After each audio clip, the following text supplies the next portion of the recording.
sua Bíblia comigo, por gentileza. No primeiro livro dos Reis, no capítulo 17, nós leremos do verso 1 ao verso 10. Primeiro livro dos Reis, capítulo 17, versos de 1 a 10. Está escrito: Então Elias, o tesbita, dos moradores de Gileade, disse a Acabe: Tão certo como vive o Senhor, Deus de Israel, perante cuja face estou, nem orvalho nem chuva haverá nesses anos, segundo a minha palavra. Veio-lhe a palavra do Senhor dizendo: Retira-te daqui, vai para a banda do Oriente, e esconde-te junto à torrente de Querite, fronteira ao Jordão. Beberás da torrente, e ordenei aos corvos que ali mesmo te sustentem. Foi, pois, e fez segundo a palavra do Senhor. Retirou-se e habitou junto à torrente de Querite, fronteira ao Jordão. Os corvos lhe traziam pela manhã pão e carne, como também pão e carne ao anoitecer, e bebia da torrente. Mas passados os dias a torrente secou, porque não chovia sobre a terra.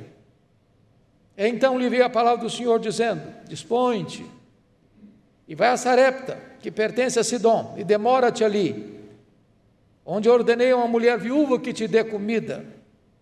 Então ele se levantou e se foi a Sarepta.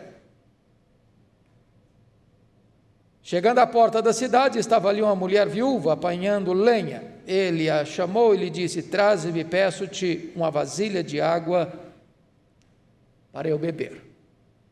Eu quero pensar com você hoje sobre o seguinte tema: o poder através da oração. O poder através da oração. Eu estou convencido de que você também concorda que a crise que estamos vivendo no Brasil e no mundo é uma crise agônica, endêmica e sistêmica. A palavra de ordem no mundo hoje é crise. Crise na saúde, crise na economia, crise nos governos, crise nas instituições, crise nas escolas, crise na família. Mas pensar que Elias viveu há 2.700 anos antes de nós, e ele estava vivendo uma crise mais amarga do que a que estamos vivendo hoje, nos leva a pensar que os tempos mudaram, mas o homem não. Os tempos mudaram, mas as crises sempre marcaram a história dos homens. E eu queria situar Elias no tempo e no espaço, para que nós tirássemos então daqui algumas lições para o nosso encorajamento nesta manhã. Vocês bem sabem a história de Israel. Quando, depois de 120 anos de monarquia, sob os governos de Saul, Davi e Salomão, o grande Salomão morre no ano 931 a.C.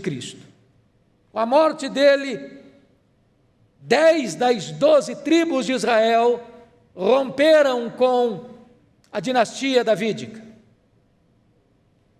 Rebelaram-se e formaram outro reino, chamado Reino do Norte, cuja capital veio a ser Samaria. E esse Reino do Norte durou 209 anos, de 931 a 722, quando então foi levado cativo pelo Império Assírio. Nesses 209 anos nós tivemos 19 reis, 8 dinastias diferentes governando, e curiosamente, nenhum desses reis andou com Deus. Todos foram maus, todos foram idólatras, todos foram apóstatas.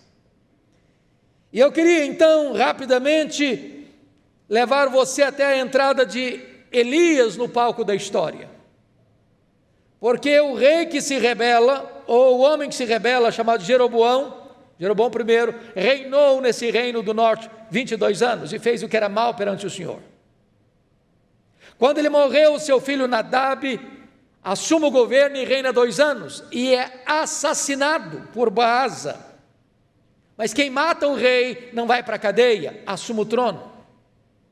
Conspiração política. Esse rei Baasa governa 24 anos e morre, e o seu filho Elá reina em seu lugar. Ele também é assassinado por Zinri, e Zinri assume o trono. E a população se revolta, cerca o palácio, e ele, não tendo mais perspectiva de liberdade, ateia fogo no palácio e suicida. E então Omri assume o governo, 12 anos, considerado o pior rei de Israel até então. Quando ele morre, o seu filho Acabe assume o governo, e vai ser pior do que o pai. Vai se casar com Jezabel, uma mulher idólatra, uma mulher feiticeira, uma mulher assassina, que vai perseguir e matar os profetas de Deus. Pois é nesse tempo de crise política, econômica, moral, religiosa em Israel, que Deus levanta um homem de oração para mudar a história daquele país, na sua geração. Quem é esse homem? Vejam comigo, por favor, no versículo 1, que está escrito: então Elias o tesbita dos moradores de Gileade disse a Acabe. Quando diz Elias o tesbita, ele não está definindo a família dele, o sobrenome dele, ele está mostrando a procedência geográfica dele. Ele vem de Tisbé. E quando você vai no mapa para encontrar Tisbé, você não encontra Tisbé no mapa. É um lugarejo insignificante demais. Quando você vai olhar a árvore genealógica de Elias, ele não vem de uma família rica, aristocrática. Ele não vem de uma escola de profetas. Ele não vem de uma classe sacerdotal. Diríamos hoje que Elias era um homem desconhecido, de uma família desconhecida, de um lugar desconhecido. Era um João ninguém, mas um homem levantado por Deus para mudar a história da sua nação. E Deus, repetidas vezes, nos ensina a mesma verdade, que Deus não precisa de estrelas, Deus não precisa de figurões para fazer a sua obra. Deus pode levantar gente como você e eu para fazer a sua obra. Deus levanta os seus Elias para fazer a sua obra. E os homens e mulheres que Deus levanta para fazer a sua obra são, em primeiro lugar, gente comprometida com Deus e que conhece a intimidade de Deus através da oração. Olha como é que Elias se introduz. Está escrito: então ele chega diante do próprio rei Acabe e diz a Acabe: tão certo como vive o Senhor, Deus de Israel, perante cuja face estou, nem orvalho, nem chuva haverá nesses anos, segundo a minha palavra. O que me impressiona é que esse homem começa o ministério dele pregando para o rei, no palácio do rei. Muitos de nós passarão a vida toda sem pregar para o rei no palácio do rei. Pois é, começa lá. E ele não chega prestando continências e reverências a Acabe, ele chega com a palavra de juízo. E ele chega com autoridade espiritual. Ele chega como alguém que anda na presença de Deus, o Rei dos Reis. E a palavra dele é categórica: segundo a minha palavra, rei Acabe, não vai chover e não vai cair orvalho nesses próximos tempos. Talvez você pergunte: mas por que ele está falando isso para o rei? Por uma razão muito simples. Porque àquelas alturas, por influência de Jezabel, sua mulher, todo Israel já seguia Baal. E Baal era considerado o padroeiro da prosperidade, padroeiro das chuvas. Quando se fazia as colheitas, quando se recebia as crias dos rebanhos, atribuía-se isso às bênçãos de Baal. E o que Deus está fazendo aqui é quebrando a espinha dorsal desse ídolo. dizendo que não vai chover, não vai cair orvalho, chove de vez em quando, cai orvalho toda noite, nem o extraordinário, nem o ordinário vão acontecer mais, e agora vai ficar provado que esse ídolo não tem poder. Agora, por que ele tem tamanha convicção de que não vai chover, nem cair orvalho? Então, segundo a minha palavra, não vai chover, não vai cair orvalho. De onde vem, de onde procede essa segurança dele? O texto não responde. Mas a resposta está em Tiago 5,17. Elias orou para não chover, e não choveu. Meus amados irmãos, aqui está algo da mais alta importância para a igreja hoje. A igreja só pode se levantar com autoridade diante dos homens, se primeiro ela se prostra humildemente diante de Deus. A igreja só terá autoridade para pregar aos homens, se primeiro ela conhece a intimidade de Deus por meio da oração.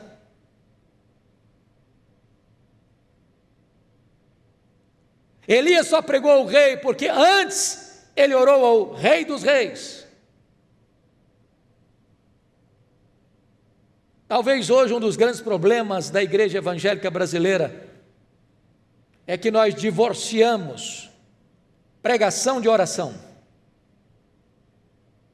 Nós temos gigantes do saber no púlpito, com muita eloquência, mas talvez pigmeus na vida de oração. Pessoas que conhecem muito a respeito de Deus, mas que não têm intimidade com Deus.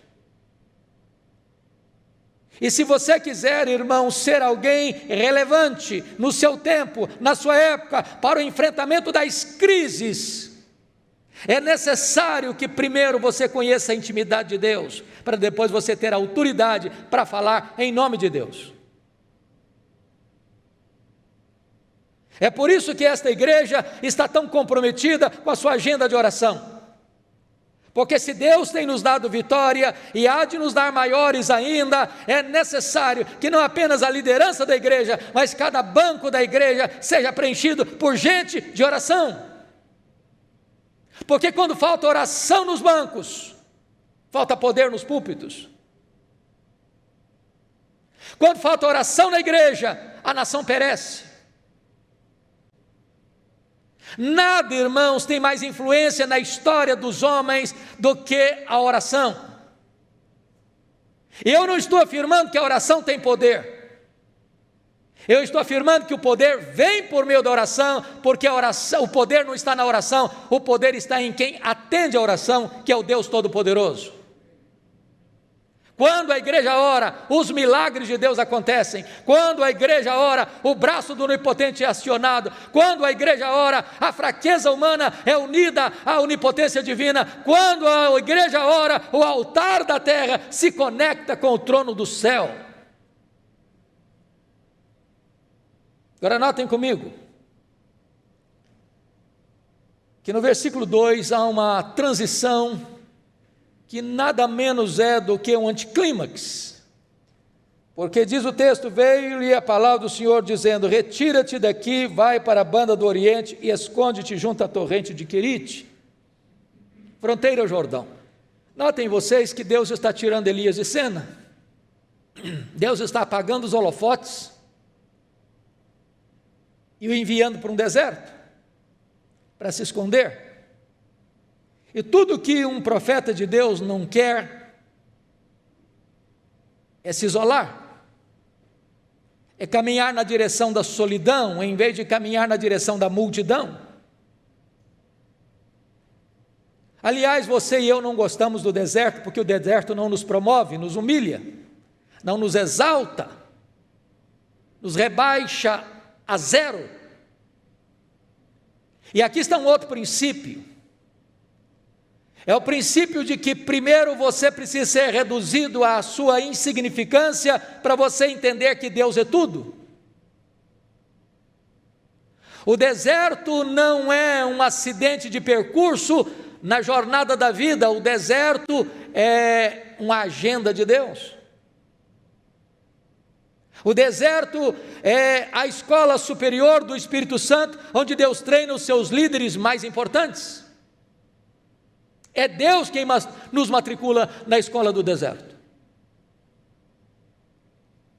Então não pense você que a crise que está assolando o Brasil e o mundo é apenas uma situação adversa que não tem nada a ver com a sua vida, com a sua família, com o seu trabalho, com a sua agenda, com a sua igreja.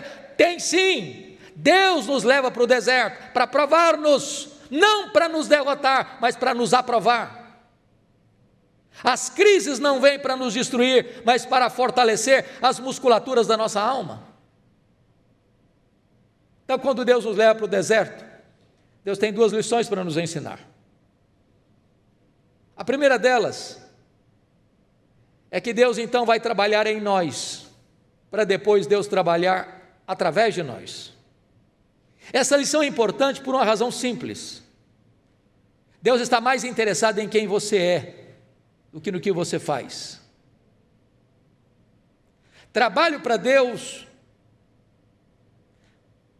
é sucedido de vida com Deus. Nós vivemos numa geração que dá muito valor ao performance. E Deus dá mais valor ao caráter. Primeiro Deus trabalha em nós, depois Deus trabalha através de nós.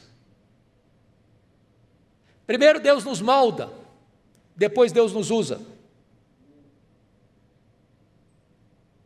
Talvez eu gastaria algumas horas para preparar um sermão, e Deus leva uma vida para preparar um homem. Então não tenha pressa, porque Deus trabalha artesanalmente. Deus está trabalhando em você, porque Deus quer usar você. Os homens de oração, meus irmãos, não foram pessoas que viveram apenas num gabinete cercado de conforto. Ao contrário, eles viveram as urdiduras da luta. Porque você nunca ora com tanta intensidade como quando a crise chega, como quando o deserto acontece, como quando você está numa situação de risco e de necessidade. A crise nos põe de joelhos. É por isso que a igreja cristã, ao longo dos séculos, leia isso na história da igreja, ela cresceu e ela se fortaleceu ainda mais em períodos difíceis, porque é nesse tempo que você reconhece que todos os recursos da terra são insuficientes, e então você recorre aos reservatórios inesgotáveis dos céus. Mas em segundo lugar, irmãos, quando Deus nos leva para o deserto, Deus quer nos ensinar uma outra lição. Deus quer nos mostrar que nós precisamos depender dEle mais do que dos recursos dEle. Note você que ele estava num deserto, num lugarejo onde passava um ribeirozinho, um filete d'água, e note que ele estava orando para Deus fechar as comportas dos céus e não derramar chuva para trazer juízo de disciplina àquela nação. E de repente diz o verso 7, que a torrente secou. A grande questão é o que você vai fazer quando a sua torrente seca? Nós estamos vivendo tempos difíceis no Brasil, irmãos. Empresários estão sofrendo prejuízos imensos em alguns setores da economia brasileira. Comerciantes estão fechando as portas sem perspectiva de abrir seu comércio. Estava lendo agora, semana passada, que na região de Campinas, a área de bares e restaurantes, talvez a maioria deles não conseguirá mais abrir as portas. O setor de roupas, de calçados, na área de livrarias, está hoje numa queda de mais de 50%, chegando a 60%. Funcionários outrora estáveis na sua empresa estão sendo despedidos. A grande questão é, o que você vai fazer quando a sua fonte seca? Porque quando a sua fonte seca, saiba disso. Deus sabe onde você está. Deus sabe para onde você deve ir. Deus sabe o que você deve fazer. A sua fonte pode secar, mas os mananciais de Deus continuam jorrando. A crise é um tempo de oportunidade. A crise é um tempo de exercitar a fé. A crise é um tempo de recomeço. A crise é um tempo de desafios. Nesta hora que a crise bate à sua porta, você precisa entender uma verdade: você vai depender mais do provedor do que da provisão. Talvez seja nessa hora extrema que você vai ter as experiências mais incríveis da sua vida.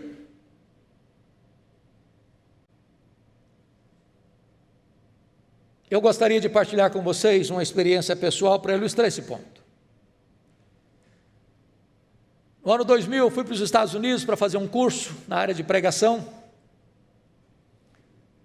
Fui com a minha família e naquela época, a igreja que sou pastor ainda hoje, pela graça de Deus, em Vitória, destinou para nós $2.300 para o nosso sustento. E eu fui com expectativa de bolsa.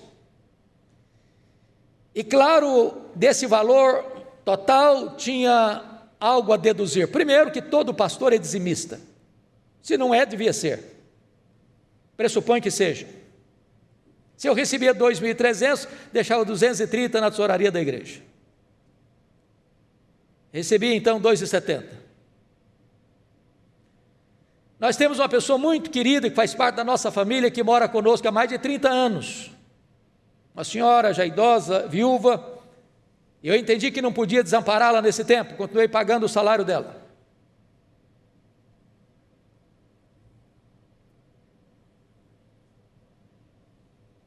Nós tínhamos uma missionária que iria morar no nosso apartamento para pagar o aluguel, porque deixamos a nossa casa montada.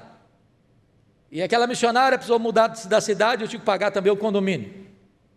Certo é que de 2.300 eu recebia líquido 1.500.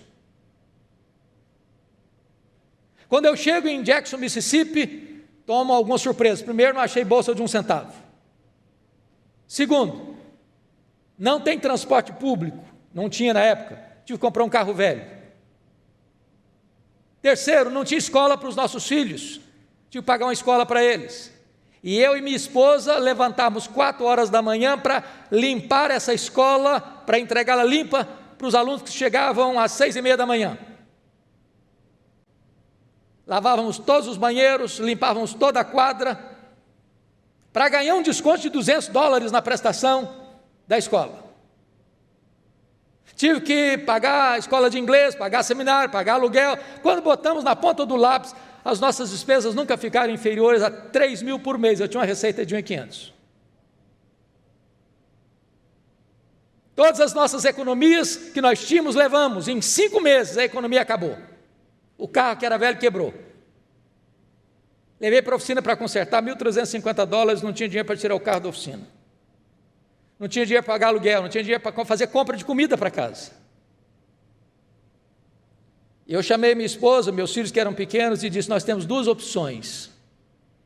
Ou nós voltamos envergonhados, não quero ser mais pesado da igreja, ou pedimos para Deus fazer um milagre, porque nós oramos e nós cremos e nós pregamos isso a vida inteira. Naquele dia, então, nós nos reunimos em oração, nos ajoelhamos na sala e oramos a Deus, de Deus, se tu quiseres, tu podes abrir uma porta para nós. Quando nos levantamos dos joelhos, o telefone tocou. Corri para atender, era um convite para pregar na Pensilvânia, 2.000 quilômetros de onde eu morava. Eu confesso a vocês que eu fui sem dinheiro do lanche no bolso. No último dia da conferência, o pastor que dirigia a programação disse assim: meus irmãos, o pastor Hernandes é estudante aqui na América, e todo estudante é duro. Não precisa nem ser profeta para falar um negócio desse. Se alguém quiser ajudá-lo, fique à vontade. Eu saí daquele congresso com $5.500 de oferta. Um pastor me procurou depois do culto e disse: eu vou lhe mandar $300 por mês, até você terminar o seu curso. Eu voltei para casa chorando.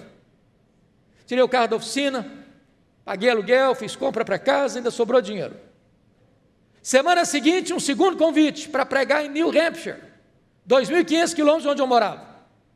Estava pregando meu último sermão, quando veio um presbítero por trás de mim, botou um bilhete em cima da minha Bíblia, dizendo assim: eu não sei o que está acontecendo com você, mas Deus tocou o meu coração, e eu vou lhe mandar $600 por mês, até você terminar o seu curso. No final me deram 2.500 de oferta. Para encurtar a conversa, eu fiz 21 viagens a convite para pregar, em 10 estados diferentes. Cada lugar que eu ia, Deus fazia um milagre diferente. Um dia uma mulher viajou 60 milhas de noite, debaixo de neve, para onde eu estava, para me dar uma oferta. Nunca nos faltou nada. Logo em seguida, essa problemática toda me deu inflamação no punho, e eu não consegui segurar o rodo nem a vassoura. Eu tive que dispensar o trabalho da escola, menos $200. Mas nunca nos faltou nada.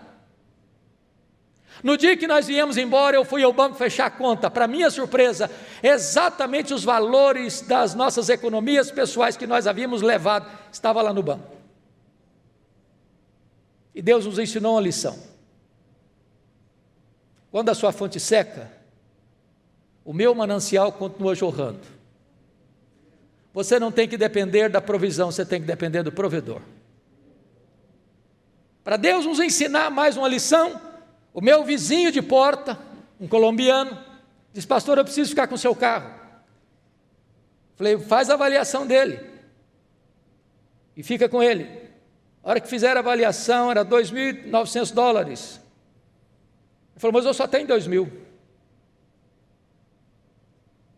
Falei: tá bom, pode ficar com ele assim mesmo, 2.000. Falei: então, pastor, faz o seguinte, o senhor fica com ele até o último dia, depois o senhor me entrega. Tá bom. Na véspera de vir embora, minha esposa foi na escola para resolver uma questão lá, me liga desesperado. Falei: bateram no meu carro. Falei: mas esse carro não é nosso mais, já está vendido. Pensei que havia sim um problema muito grave, porque o carro que bateu foi uma caminhonete, e era um Corollazinha velho, o nosso carro, e a caminhonete precisou ser rebocada, bateu na traseira. Quando eu chego lá, eu falei: cadê o problema? Eu falei: não vejo problema, não vi nada, absolutamente nada, não tinha um arranhão sequer, não tinha amassado sequer. Eu falei: como assim esse carro bateu e o outro foi rebocado? Para minha surpresa, trago o carro para casa, boto na garagem, meia hora depois chegou um carro da polícia. Falei: esse carro aqui que bateu? Eu falei: sim, senhor, qual o problema? O que aconteceu? Não, nós precisamos fazer a revisão do carro. Fizeram a revisão, olharam, e ele num computadorzinho dentro do carro, fazendo. Terminou um cheque de R$900. Isso aqui o seguro mandou entregar para o senhor. Deus faz milagres em resposta à oração. Deus faz o impossível. Se Deus leva você para o deserto, e se a sua fonte seca, Deus está querendo trabalhar em você, para você entender que Ele continua sendo Deus, e o manancial dele continua jorrando. Mas notem vocês, que agora Deus dá uma ordem para Elias de novo, no versículo 8 diz: olha, veio-lhe a palavra do Senhor dizendo: dispõe-te, vai a Sarepta, que pertence a Sidom, e demora-te ali, onde ordena uma mulher viúva que te dê comida. Então ele se levantou e se foi a Sarepta. E parece que Deus tem senso de humor, e tem mesmo, porque o que Deus está falando para ele não faz sentido. Se Deus dissesse: olha, você vai sair daqui, vai para Sarepta, tem um rico empresário lá que vai sustentar você, tem muito dinheiro, essa crise não bateu nele, e ele vai sustentar você daqui para frente. Mas Deus diz que é uma mulher viúva, e naquela época, via de regra, as viúvas eram pessoas muito carentes, e ele sai de Querite para não morrer de sede, e quase morre de fome quando chega em Sarepta, porque a viúva que vai dar comida para ele está morrendo de fome. Sabe o que significa isso? Deus não permite que os seus filhos, os seus obreiros, tenham qualquer senso de vaidade e soberba. Você precisa depender da viúva. Deus está trabalhando em você antes de trabalhar através de você. O que é maravilhoso é que aquela viúva conheceu a Deus na cozinha. E não faltou mais azeite, não faltou mais farinha, porque Deus fazia um milagre diário na vida dela. E eu acho extraordinário, meus irmãos queridos, porque o nosso Deus continua fazendo milagres ordinários e extraordinários, porque a gente só vê Deus no extraordinário e não vê Deus no ordinário. Você está passando por uma viagem longa e um acidente grave, você sai ileso, o carro foi moído, milagre, é verdadeiramente um milagre.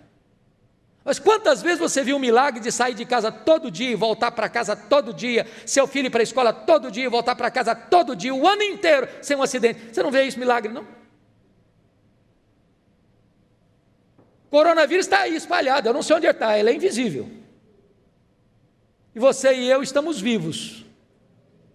Mais de 60 mil brasileiros, melhores do que nós, alguns deles já se foram. Você não vê um milagre nisso, não? Tem ar nos seus pulmões. E a Bíblia diz, nele vivemos, nos movemos e existimos. Ele que nos dá a vida, a respiração e tudo mais. Isso é milagre. A vida é um milagre.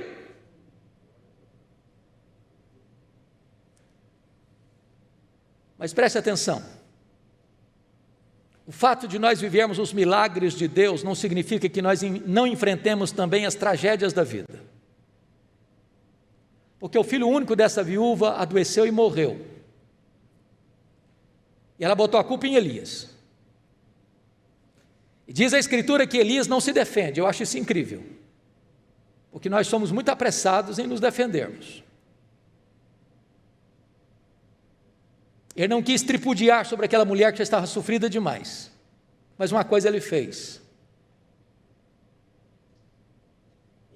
Ele pega aquele menino morto, leva para o seu quarto, e ele que estava calado para não se defender diante da mulher viúva, ele abre a boca e fala muito com Deus,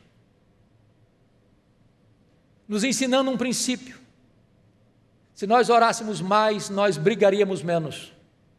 Se nós orássemos mais, nós nos defenderíamos menos. Se nós orássemos mais, nós veríamos mais os milagres de Deus acontecendo. Hoje o pastor Arival pregou no culto das 8 e ilustrou o seu sermão dizendo sobre o monte que Jesus disse, se tiveres fé, darás ordem a este monte, transplanta-te para o mar. E ele explicou muito bem que Jesus estava usando uma figura de linguagem, de um problema que você enfrenta na vida, e que não é possível resolvê-la a não ser que Deus opere um milagre. Agora pensem vocês comigo, que não tem registro de ressurreição até esse momento de Elias, na história. E eu fico pensando, pastor Arival, que se hoje o senhor e eu, ou nós aqui, fôssemos pedir para Deus um milagre inédito, que nunca aconteceu na história, talvez nos internariam numa clínica de repouso mental. Chamar-nos-iam de hereges. Mas Elias tem coragem de pedir para Deus o inédito. E Deus realizou o inédito. O menino ressuscitou. Eu não sei quantos meninos mortos, eu não sei quantos montes precisam ser removidos, eu não sei quantas causas impossíveis na sua vida, eu não sei quantos problemas insolúveis na sua história, mas hoje você pode entender uma coisa, muito pode, por sua eficácia, a súplica do justo, e Deus faz, e Deus pode fazer um milagre na sua vida, na sua família, na sua empresa, na sua família, na sua parentela, em resposta à oração. O que me impressiona, e eu termino aqui, é que Elias não é como algumas estrelas de hoje, que fazem propaganda até de milagres que não aconteceram. Elias, discretamente, humildemente, chega com o menino vivo nos braços e diz para a mãe: eis aí, teu filho vive. Ele não chamou a coletiva da imprensa, ele não botou outdoor em Sarepta, ele não fez um discurso de autoelogio, ele não promoveu a si mesmo. Ele nos ensina uma lição. Se Deus está fazendo prodígios na nossa vida e através da nossa vida, bote a boca no pó, porque toda a glória pertence a Deus. Deus não divide a sua glória com ninguém. Por outro lado, como diz a Escritura em 1 Samuel 2,30, aqueles que me honram, diz o Senhor, eu honrarei. E o último versículo deste capítulo diz que a mulher afirmou o seguinte: agora eu sei que a palavra do Senhor na tua boca é verdade. Agora eu sei que tu és um homem de Deus e que a palavra do Senhor na sua boca é verdade. Talvez a maior necessidade da nossa geração é de conhecer não homens famosos, não homens poderosos, mas homens de Deus. Que Deus nos ajude a entender isso, que a palavra de Deus precisa ser verdade na nossa boca. Porque uma coisa é proferir a palavra de Deus, outra coisa é ser boca de Deus. Nem todos os que proferem a palavra de Deus são boca de Deus. Alguém chega e prega uma verdade, não acontece nada. Outro chega e prega a mesma verdade, os corações se derretem. Qual a diferença? É que um é boca de Deus, o outro não é. Que Deus nos ajude nesta manhã a sermos conhecidos como homens e mulheres de Deus. Que Deus nos ajude a viver de tal maneira que quando abrirmos a boca, o poder de Deus seja manifestado na vida das pessoas. Elias foi um homem de oração. Ele orou para não chover e não choveu. Ele orou para que a farinha e o azeite se multiplicassem na vida daquela viúva, e isso aconteceu. Ele orou para aquela criança ressuscitar e ela ressuscitou. Ele orou para que o fogo caísse lá no Carmelo e o fogo caiu. Ele orou para que as torrentes de Deus caíssem e restaurassem a terra, e as torrentes caíram. Elias era um homem de oração, e por isso ele mudou o cenário do seu país. Que Deus nos abençoe a viver essas mesmas verdades ainda hoje. Amém.